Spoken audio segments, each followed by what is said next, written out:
acabou de citar, né?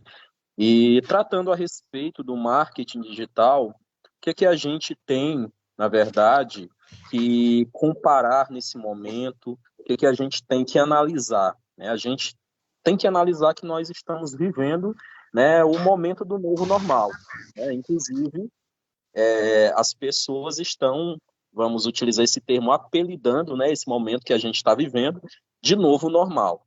E aí, Isso. quando a gente começa a analisar, né, o que a gente está vivendo nos dias atuais, com o que a gente viveu no passado, a gente começa a indagar da seguinte maneira, né, a questão da presença digital. Né? Imagine Isso. só que até tempos atrás nós tínhamos empresas que não adotavam a presença digital. E eu não estou falando de micro, de pequenos, eu estou falando de grandes empresas mesmo, que até então não tinham presença digital, né? Mas a pandemia acabou acelerando todo esse processo, e foi uma aceleração econômica acima de tudo, um ajuste em modelos de negócios que não ocorreu, né, somente no Brasil, mas que ocorreu de modo, universal nesse sentido. Isso. Então, Isso. a gente pode afirmar que hoje, né, essa questão da presença digital, o vínculo de estar nas redes sociais e ter sucesso nos negócios é forte, né? Hoje em dia é essencial para que a gente possa, então, pensar na manutenção e principalmente no desenvolvimento das organizações. Né? Até mesmo porque muitas empresas, muitos empresários, né, aí no passado nem sequer sabiam o que era até então marketing digital.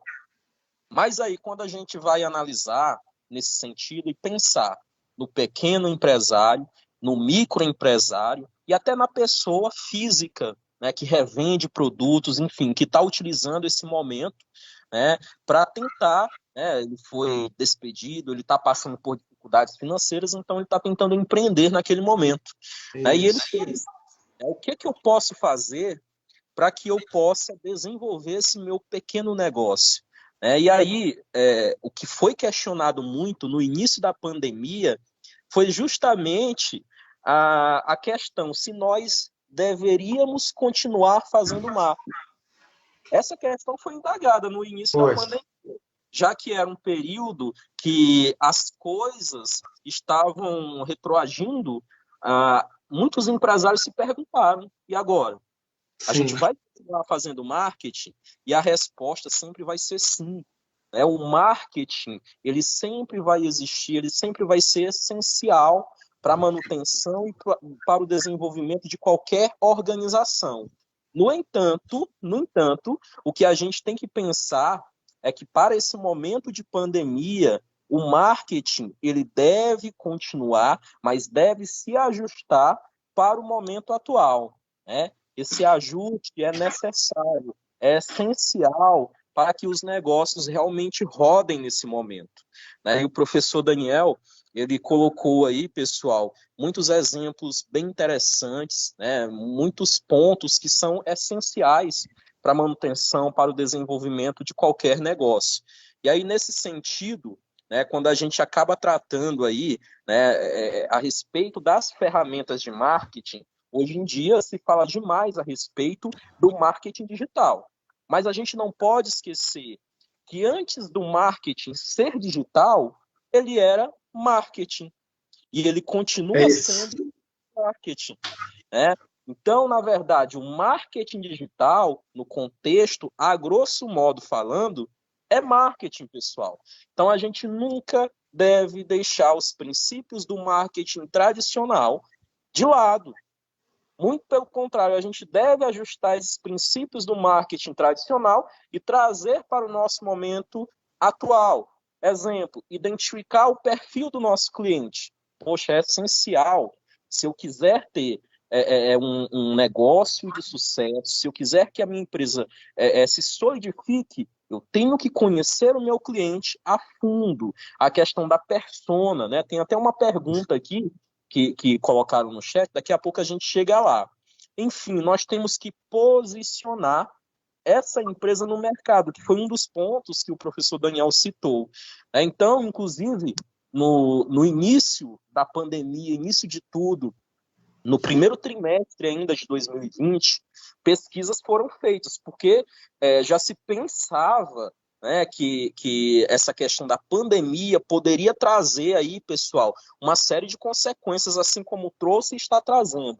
Então, é nesse sentido, né, que nesse momento, né, da pandemia, a primeira coisa que o gestor, que o administrador, que o empreendedor deve pensar é justamente no posicionamento da sua marca, do seu produto. O que ele quer repassar nesse momento de dificuldade para todo mundo? O que a marca dele vai representar? Né? É tanto que a gente tem aí diversos estudos a respeito disso, e um deles é justamente da empresa Kantar, né? Kantar Ibope Media, que é a maior empresa de mensuração de audiência e investimento publicitário da América Latina. Então, nesse sentido, ela fez pesquisas a respeito da questão do posicionamento da marca ou das marcas no contexto mundial, e aí ela chegou, pessoal, a diversas conclusões, mas uma das principais é que, segundo eles, as empresas, as pessoas, na verdade, elas têm uma expectativa sobre as marcas durante a pandemia. A gente pensa que não, mas o consumidor ele está ligado, ele está antenado no que as empresas estão fazendo nesse momento. Então, a empresa pesquisadora identificou justamente isso, que as pessoas têm uma expectativa sobre a marca nesse momento de pandemia, né, no momento do coronavírus. Então, segundo eles, a marca deve servir de exemplo para guiar a mudança e usar o seu conhecimento para explicar e informar os consumidores, né, os seus consumidores nesse caso. Então, o cliente hoje ele tem informação de todas as partes. Então, é a partir desse volume de informações que ele vai fazer observações a respeito do que as organizações estão realizando nesse momento de dificuldade. Por exemplo, grandes empresas que acabaram sendo figurantes nesse momento de pandemia justamente por suas ações, e isso traz reconhecimento para a empresa. Um exemplo, a gente pode falar aqui nesse momento de grandes empresas, mas vocês vão ver que essas ações, ou ações parecidas, na verdade, podem ser realizadas por pequenas empresas. Por exemplo, o Facebook. Quando a gente fala do Facebook, o Facebook doou mais de 100 milhões de dólares para beneficiar 30 mil empresas afetadas aí nesse momento do Covid-19. A Coca-Cola, né? Em aulas de marketing, a gente nunca pode deixar de falar da famosa Coca-Cola, né? Sim. A Coca-Cola, ela doou cerca de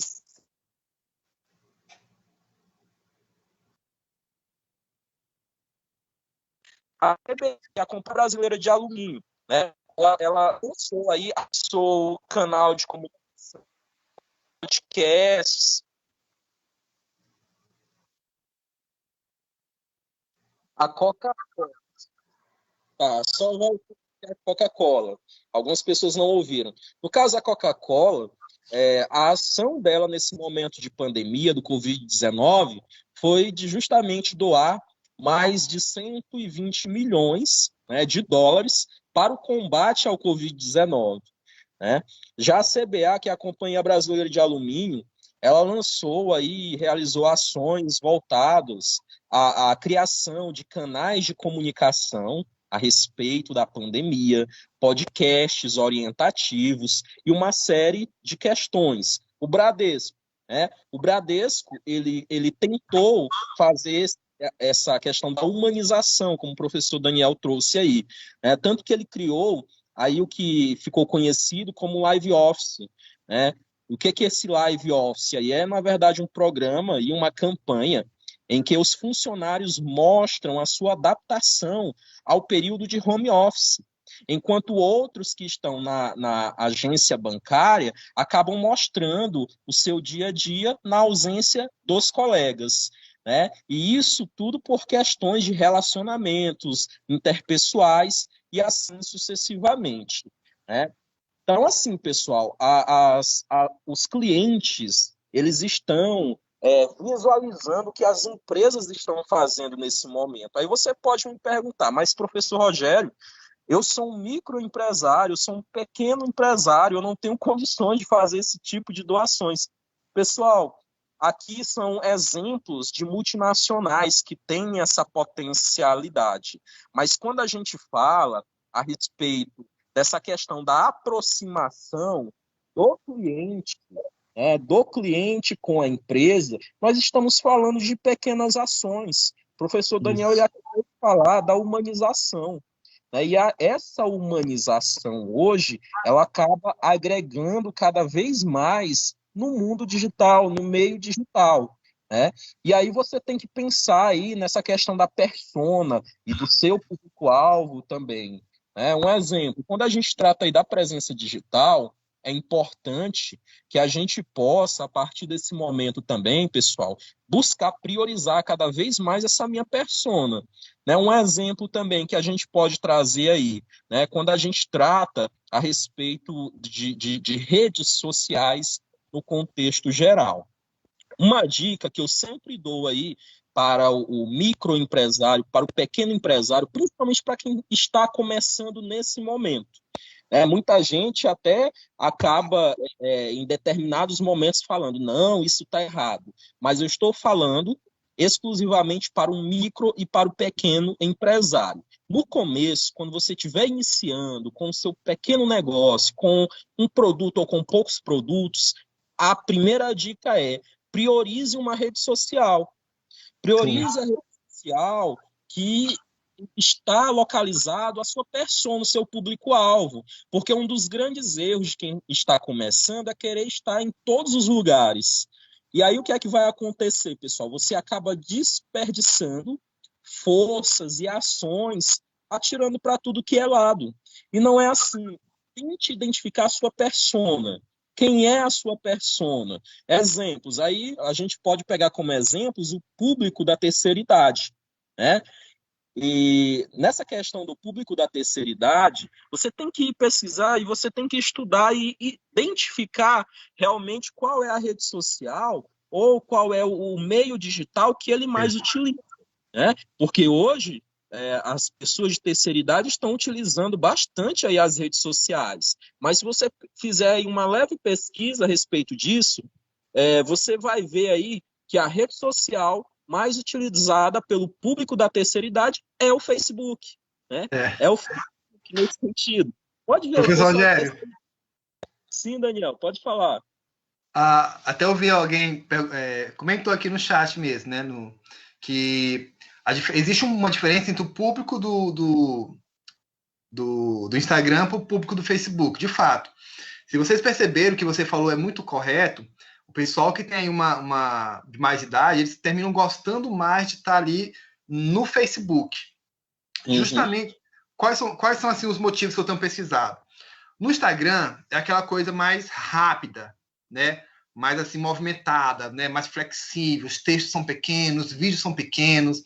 E o pessoal que tem um pouco mais de idade, ele já vê no Facebook as condições que prevalecem para ele. Um exemplo, já é possível colocar textos mais longos, já é possível colocar vídeos mais longos, o que chama mais atenção para ele. Né? Se você percebeu, o público mais... Até o próprio YouTube, eu tenho aqui, exemplo, meu pai. Né? Meu pai, ele se prende aqui no YouTube, né? Aí vem, pai, mas por quê? Porque tem vídeos mais longos, ele consegue ter a informação mais completa, tá?